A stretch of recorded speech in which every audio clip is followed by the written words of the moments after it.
Recibe y reciban un cariñoso saludo donde quiera que se encuentren. Nosotros desde acá, desde el centro California, hemos tomado este tiempo para estar con ustedes y compartir algunas verdades y algunos principios de las Escrituras, de la palabra de Dios. Y deseamos que esta enseñanza sea para ustedes también de edificación, de ayuda y de fortaleza interior espiritual.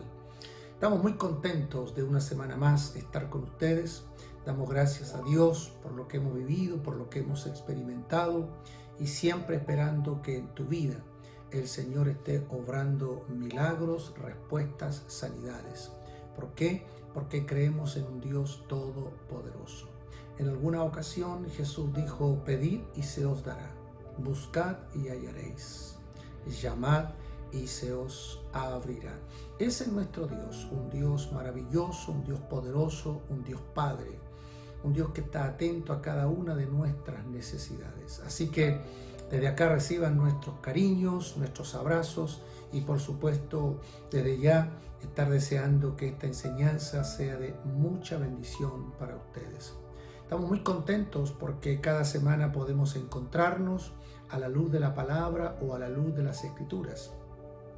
Y siempre queremos llevar una enseñanza secuencial, una enseñanza que vaya eslabonada una con la otra, porque creemos en la importancia formativa de las Escrituras.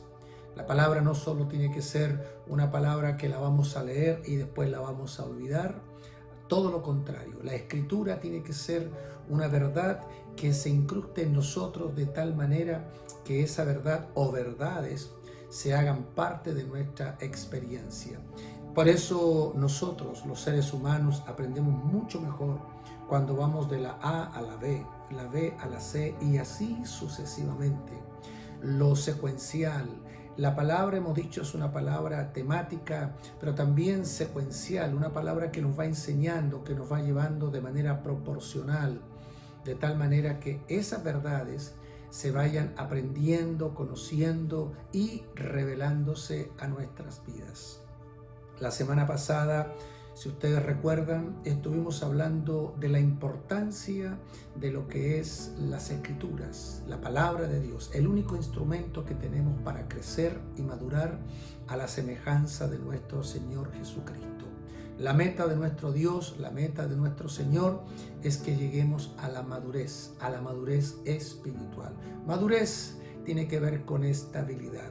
No es que seamos perfectos, no es que nos convirtamos en personas inequívocas, porque no es así. Eso sería una falacia, una mentira. Todo lo contrario.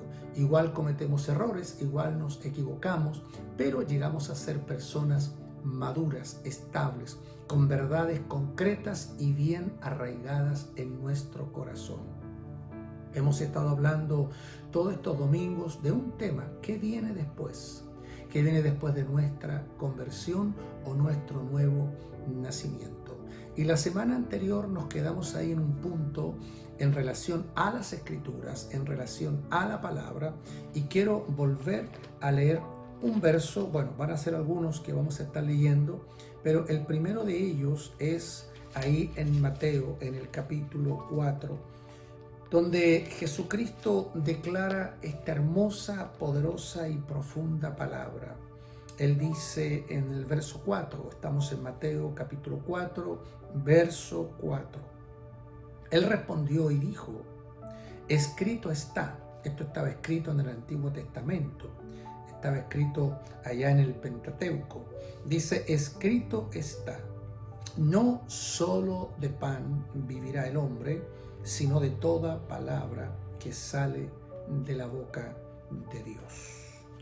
Todos sabemos que las Escrituras, principalmente el Nuevo Testamento, en su origen fue escrito en el idioma griego. Y cuando nosotros empezamos a leer en nuestro idioma español, en el caso nuestro, vamos a encontrar que algunas palabras no están tan precisas, tan exactas, y pareciera que eso también de alguna manera eclipsa el valor de lo que está diciendo ese verso bíblico o la profundidad de lo que está diciendo esa palabra para nosotros. Son palabras de Jesucristo y Él dice: no solo de pan vive el hombre. La versión original no dice vivirá. La versión original dice no solo de pan vive el hombre, hablando de un presente eterno. Dice no solo de pan vive el hombre, sino de toda palabra. Aquí dice que sale. La versión original dice que está saliendo de la boca de Dios. O sea, si quisiéramos leerlo de manera mucho más exacta, mucho más precisa al original, tendríamos que decir, porque escrito está, no solo de pan vive el hombre o el ser humano, sino de toda palabra que está saliendo de la boca de Dios. Una palabra actual, una palabra fresca, una palabra presente para tu necesidad, para mi necesidad en estas circunstancias o en estos momentos que estamos viviendo. Pero todavía nos queda otro detalle importante. Ahí también dice el Señor, y vuelvo a leerlo, no solo de pan vive el hombre, sino de toda, ahí dice de toda palabra, pero en el original dice de todo rema o de toda palabra rema que está saliendo de la boca de Dios. Decíamos la semana anterior, la escritura, si la queremos definir, si la queremos estudiar o entender de manera mucho más amplia, tendríamos que decir que es un libro que se compone de 66 libros, donde ahí tenemos Antiguo y Nuevo Testamento. En el Antiguo sabemos que la escritura se concentra en un pueblo llamado Israel, y en el Nuevo se concentra en un nuevo pueblo conocido como la Iglesia. Pero aquí lo que yo quiero destacar es que la escritura, desde el Génesis hasta el Apocalipsis, Génesis, para los que no conocen, Génesis es el primer libro, Apocalipsis es el último. Comienza con Génesis y termina con Apocalipsis. Entonces, cuando nosotros comenzamos a ver o a estudiar, aquí nos damos cuenta que hay una palabra escrita, una palabra que fue dicha de la boca de Dios, que salió de la boca de Dios en algún momento de la historia humana, en alguna circunstancia donde Dios habló. Por ejemplo, en el Antiguo Testamento Dios le habló a Abraham. ¿En qué tiempo le habló a Abraham? Hace 4000 años atrás aproximadamente. Y nosotros comenzamos a ver cómo le habló a Abraham, a Isaac, a Jacob, cómo le habló a Noé, cómo hablaba con los patriarcas, con los profetas, con los reyes, con los sacerdotes. Y estamos hablando de muchos años atrás. Y así nos venimos a través de la historia, y todo lo que tenemos en la Escritura es la palabra escrita de Dios. Esa palabra, no porque esté escrita, pierde valor o pierde sentido para nosotros, todo lo contrario. Porque en esa palabra nosotros tenemos el consejo de Dios, la voluntad de Dios, los deseos de Dios. Así que nosotros ya tenemos entonces la palabra escrita, esa palabra que ya fue dicha en algún momento, en algún tiempo, en alguna circunstancia.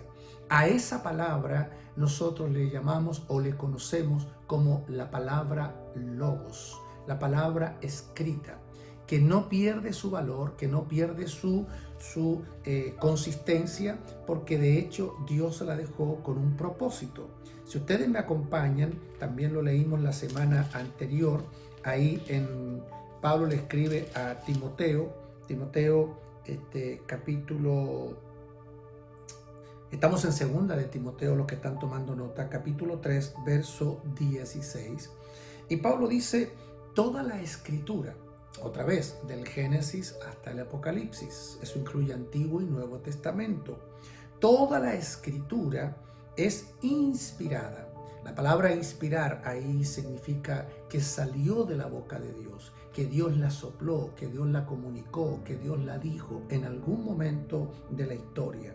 Toda la escritura es inspirada por Dios y útil para enseñar, para redarguir, para corregir, para instruir en justicia, a fin de que el hombre de Dios, eso incluye hombre y mujer, a fin de que el hombre de Dios sea perfecto, sea maduro, estable, enteramente preparado para toda buena obra. O sea, ya nos queda claro que toda la escritura, la que ya fue escrita, la que ya fue dicha o la que ya fue revelada y que hoy la tenemos en un formato de Biblia, ¿no es cierto? Algunos tienen un nombre, otros otro nombre, para unos Reina Valera, para otros NBI, bueno, hay diferentes versiones hoy día de las escrituras, pero en concreto dice este verso que toda la escritura que ya tenemos en nuestras manos fue revelada. Esa escritura fue inspirada por Dios. Por lo tanto, esta palabra no pierde valor, no pierde contingencia. Esta palabra tiene toda la autoridad. Por ahí el apóstol Pedro dijo también en una de sus cartas que la profecía más segura, la profecía más perfecta que nosotros podemos leer es la palabra de Dios. ¿Por qué?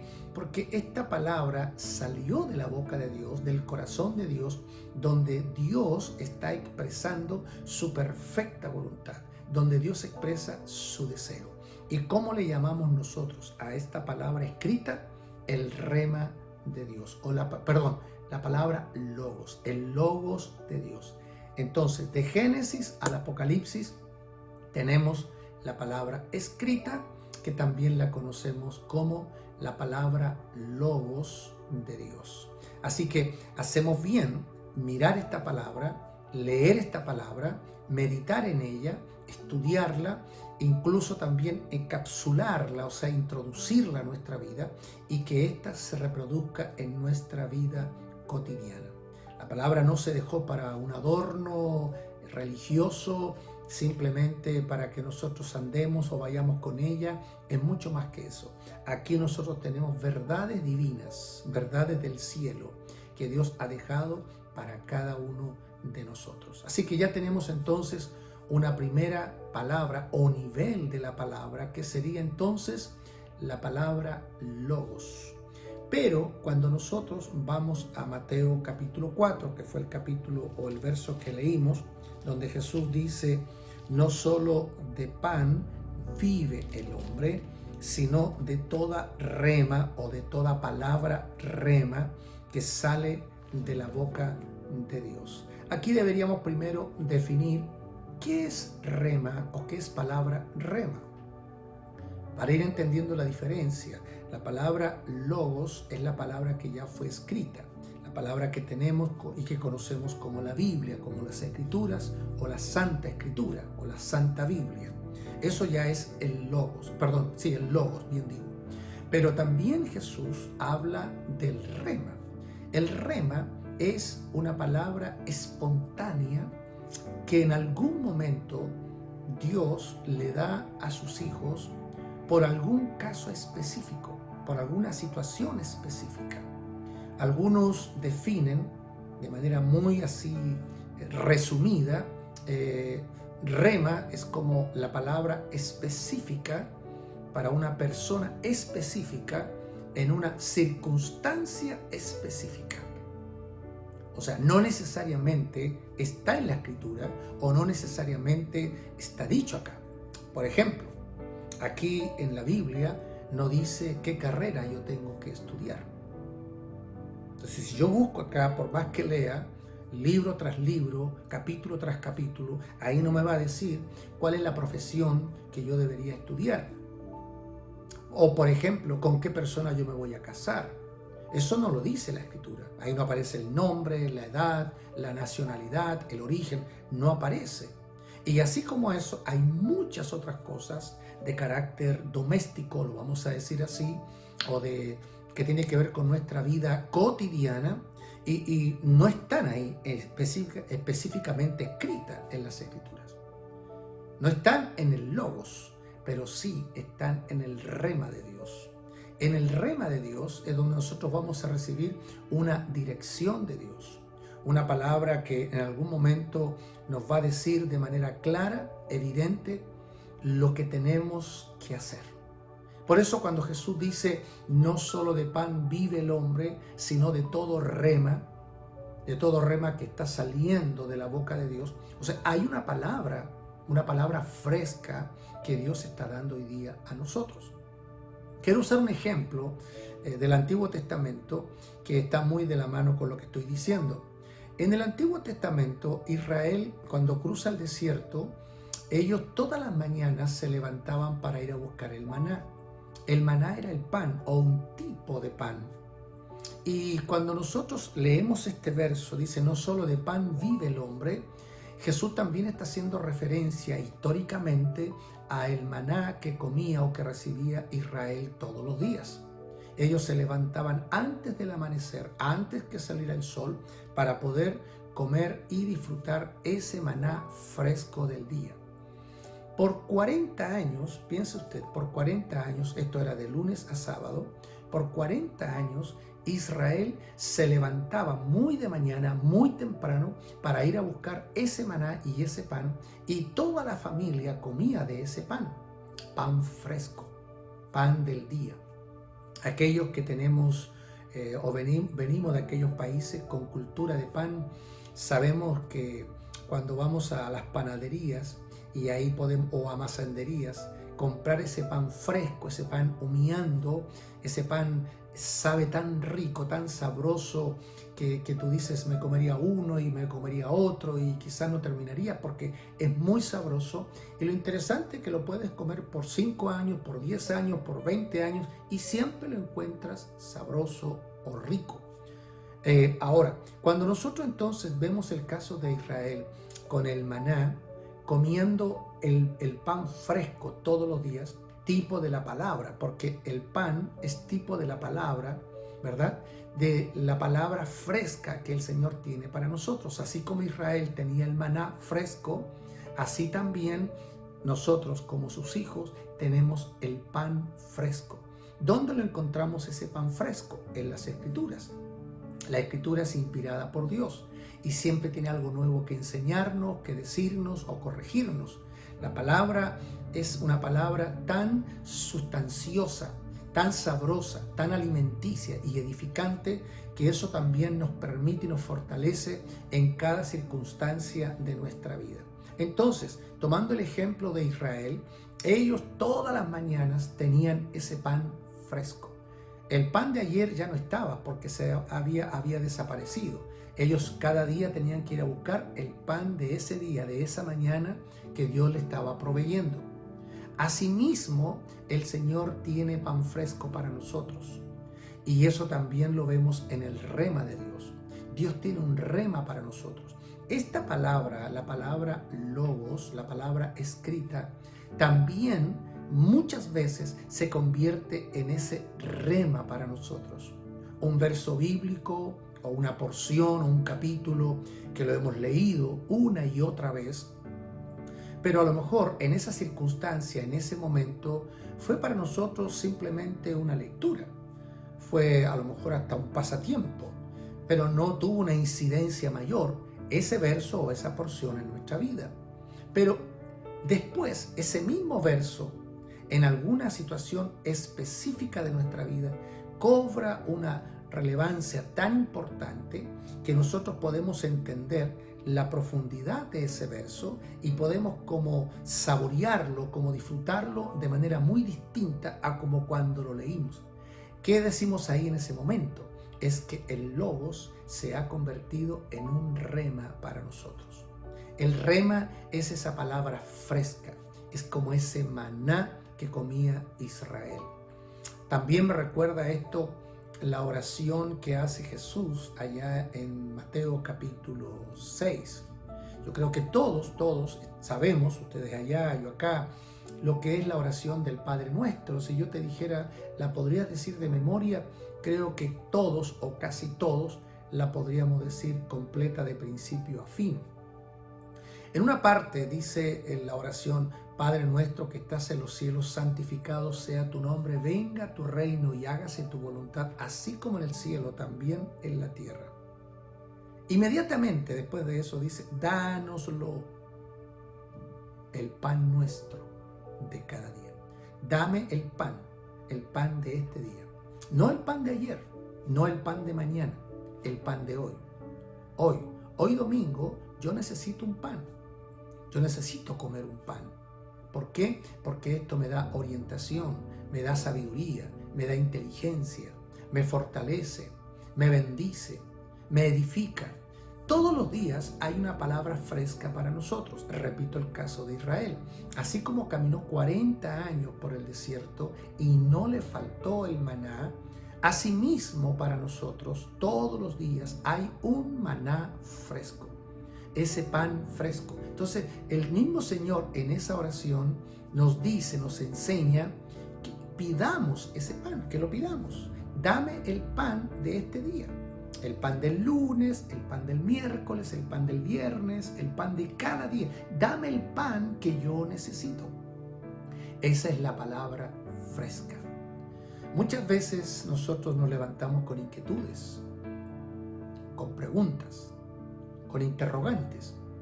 Y nosotros, por más que buscamos, indagamos, es como que no encontramos la respuesta.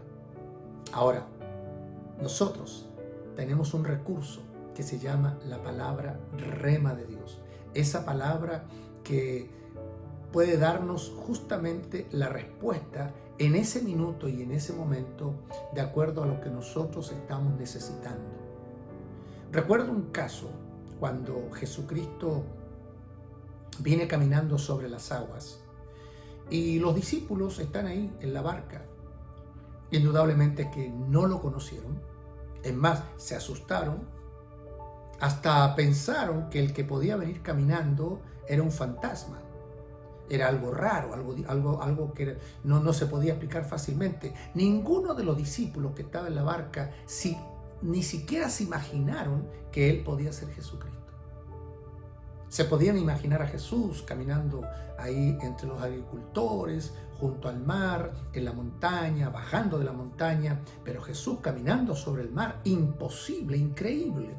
Por lo tanto, pensaron cualquier cosa menos que era Jesús. Pero cuando tú sigues leyendo, llega un momento que Jesús se va acercando a la barca, no dice cuántos metros, pero dice que se va acercando a la barca, y uno de los discípulos le dice a Jesús: si eres tú, maestro, di que yo vaya. Si eres tú, maestro.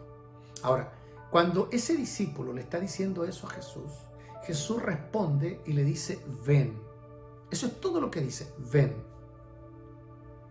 Él no se pone a orar para que se endurezca el mar. Jesús no se pone a hacer una oración especial. Él simplemente le dice, ven. Ese discípulo escucha la palabra, esa palabra rema, y se activó algo. Se activó quizás el entusiasmo, se activó la fe, se activó algo que lo motivó de tal manera que fue capaz de sacar un pie de la barca y empezar a caminar sobre las aguas.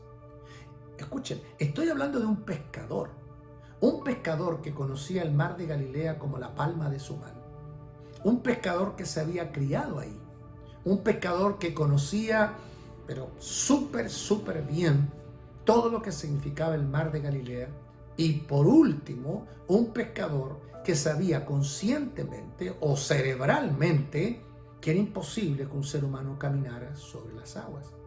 Pero en ese minuto, en ese segundo, Jesús dice esa palabra, ven. Y el solo decir esa palabra, en ese discípulo llamado Pedro, activó la fe, de tal manera que él sacó un pie de la barca y comenzó a caminar sobre las aguas. Usted ya conoce el resto de la historia, pero donde quiero quedarme, esa palabra ven, o ese verbo ven, que salió de la boca de Cristo, de la boca de Dios, esa palabra es un rema específico, para una persona específica, que era Pedro, para una situación específica. Cuando tú revisas los otros evangelios, los 4 evangelios, te das cuenta que es la única vez que Pedro camina sobre las aguas. Nunca más caminó sobre las aguas. Y no es que Pedro después quisiera, a ver, maestro, inténtalo otra vez, o dime otra vez para que yo vaya. No, esa fue la única vez que Pedro caminó sobre las aguas. Por eso decimos que la palabra rema es una palabra específica para un momento específico. Ahora, ¿qué quiero decirte con esto? Nosotros tenemos la palabra escrita, el logos. Pero también tenemos la palabra rema, que es la palabra espontánea, que es la palabra súbita, que es esa palabra que de repente viene y nos invade y activa en nosotros la fe de tal manera que nos lleva a una acción. A veces a orar por un enfermo, o a veces a evangelizar a alguien, o a veces a entregar una palabra profética, o una palabra de ciencia, o una palabra de sabiduría, o a accionar a algo que Dios nos está pidiendo en algún momento específico que lo hagamos. La importancia de cómo nosotros hoy día tenemos herramientas que Dios nos ha dejado, que son herramientas sobrenaturales, poderosas, extraordinarias, que Dios ha dejado a sus hijos, a cada uno de nosotros. Así que nosotros, por un lado, tenemos la palabra escrita y por otro lado la palabra espontánea. Tenemos el logos y también tenemos el rema. De ahí entonces la importancia que un discípulo, un hijo de Dios, se familiarice con esta palabra. Vamos a ver la próxima semana cómo nosotros podemos ir introduciéndonos de manera mucho más profunda en las Escrituras y cuáles son las condiciones para que esa palabra se vaya mostrando, revelando de manera mucho más clara en cada uno de nosotros. Yo estoy seguro que una persona que ama a Dios, como tú, como yo, que amamos a Dios, estoy seguro que lo que siempre vamos a querer, desear o anhelar es agradar a Dios. ¿Y qué mejor? A la luz de la palabra de Dios. ¿Qué te parece si oramos y le damos gracias al Señor? Padre, yo quiero orar y bendecir a cada persona que en estos momentos se ha conectado. Gracias, Señor, por este día, por sus vidas. Gracias, Señor, porque tú eres un Dios que obra para bien, un Dios que sana, un Dios que restaura. Eres un Dios que hace milagros, un Dios que contesta nuestras oraciones. Aquellos, Señor, que nos están viendo, que tienen oraciones retenidas por meses o años, en el nombre de Jesús, nosotros oramos para que esas oraciones sean respondidas, sean contestadas y ellos puedan disfrutar tu grandeza, tu amor y tu soberanía. Gracias, Señor, por lo que hoy has hablado en nuestras vidas. Tenemos el logos, tenemos el rema. Gracias, Señor, porque tú tienes formas para hablarnos, muchas formas para hablarnos. Agradecemos, Señor, tu gran amor y misericordia por cada uno de nosotros. Gracias por las personas presentes. Bendecimos sus vidas, sus matrimonios, sus familias y declaramos sobre ellos tu grandeza, tu amor y tu poder. Un hermoso y poderoso domingo y una bendecida semana. Muchas gracias, Señor. A ti te damos todo el reconocimiento y todo esto lo agradecemos en el nombre y por los méritos de Jesucristo, nuestro Señor. Bueno, mis queridos amigos, qué mejor irnos con una oración, con una bendición. Y queremos también decirte que cada domingo nos reunimos y nos juntamos aquí para compartir contigo una enseñanza de las Escrituras, de la palabra de Dios. Esperamos que haya sido para ti entendible y, por supuesto, de mucha bendición. Que tengas un hermoso y precioso domingo junto a tu familia y Dios mediante será hasta la próxima semana.